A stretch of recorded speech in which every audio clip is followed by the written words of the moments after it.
Chapter 167. Unforgivable. Sunny stared at Nephis, stunned by her answer. He didn't expect her to admit it so easily.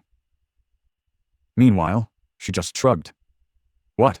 Was I supposed to deny it? Why should I? You are the one who is obsessed with lies, Sunny, not me. The corner of Changing Star's mouth twitched. Actually, I have to thank you. If it wasn't for you, I would have never learned how to deceive people so easily. I had a very sheltered upbringing, for obvious reasons. Communicating with others had always been something I knew very little about. She smiled darkly. How fortunate it was to meet you, of all people, on this forsaken shore. Lucky me, right? Sunny blinked. What was she talking about? He remembered how, during their journey to the Dark City, Nephis had tried to mimic Cassie in how she spoke to people. Had she been studying him too? Neph took a step forward and pierced him with an intense, burning gaze. No one survives in the dream realm alone. I knew that I won't be an exception to this rule, so I watched Cassie and you and tried my hardest to learn from you both.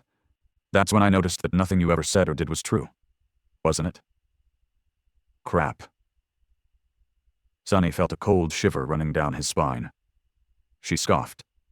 No matter what happened, you somehow always managed to keep your real thoughts, desires, and reasons hidden. I've never seen anyone so adept at deception. Congratulations, Sunny. The mind games you played with us were almost as devious as the mental hex of the Soul Devourer. It was nothing short of inspiring.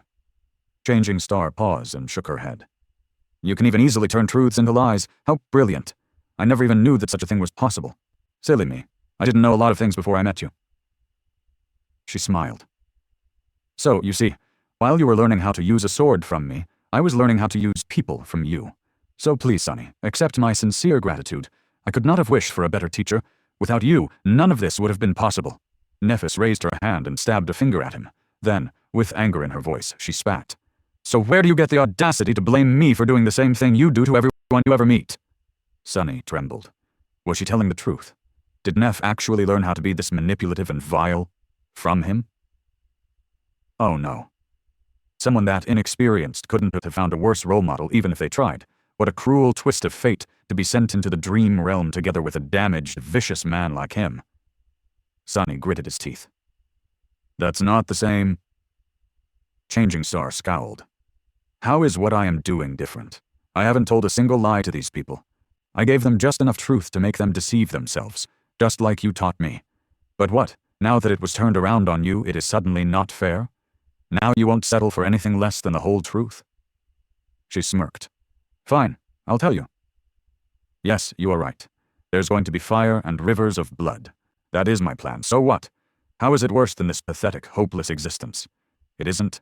I am going to kill Gunnlaug. After he is dead, the Bright Castle will become engulfed in a civil war, with each of the 5 lieutenants vying for the throne. I am going to kill them too. And when I am the last one standing. Her eyes glistened. I will gather those of us who remain alive and make a road of bones for the lucky few to reach the gateway. That is my promise. That is the salvation I offer to the people of Dark City, a chance to return to the real world, or die like a human should, standing tall and with a sword in their hand, instead of living in fear like a rat. I thought that you, of all people, would understand. Do you want to read more chapters? Sunny stared at her in disbelief. How could she be so nonchalant about the idea of causing the deaths of so many people? Had their lives no value in her eyes? But then he realized that he was looking at it all wrong.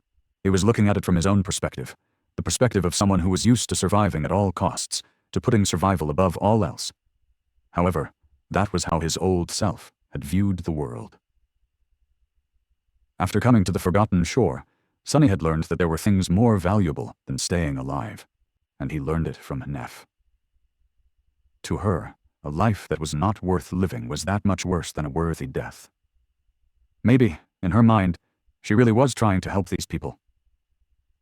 But who gave her the right to make that decision on their behalf? Shaking his head, he whispered, Is it really so terrible to live here? Is Gunnlaug really so bad that you would rather see all of us die than let us remain under his rule? A dark expression appeared on Changing Star's face. With cold contempt ringing in her voice, she said, Gunnlaug has done many despicable things, but I won't judge him for those. Who knows if any of us would have done any better? Keeping 1,000 hopeless people alive in this hell is the kind of task that can turn a saint into a demon. No, There is only one crime he committed that I can never forgive. Sunny raised an eyebrow. Which one? She lowered her chin and gritted her teeth. It's that he gave up. She looked at Sunny and said, her voice full of intensity. It's that he never even tried to reach the gateway.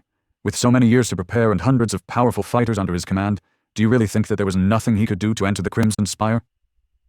No. No, he simply changed his mind. Why return if he can live like a king here, in the Dark City? He abandoned his duty as an awakened and submitted to the spell. And because of how he reigned, destroying people before they grew powerful enough to threaten his rule, Gunnlaug also prevented anyone else from trying. However, Sunny glimpsed something else from what Nefis had said, a hint of her true motivation. The words she chose to condemn Gunnlaug were just too peculiar. Despite the fact that the Bright Lord had committed all sorts of atrocious acts and caused the deaths, humiliation, and sorrow of countless people, the thing that enraged Changing Sar the most was not his corruption and cruelty, but something entirely different. The fact that he had submitted to the spell and failed to complete his trial, considering which family she hailed from. Was this the key to her mysterious goal? Frowning, Sunny asked, "Don't you think that maybe he just wasn't willing to see hundreds of people die? All these young men and women living in the outer settlement in the Bright Castle, how many of them are you ready to sacrifice to achieve your goal?" He grew silent, afraid that her answer would confirm his suspicion. Nef straightened her back and glanced at him. Once again, her eyes were firm and calm. Without pausing to think, she said, not a shadow of a doubt in her voice, "All of them, of course."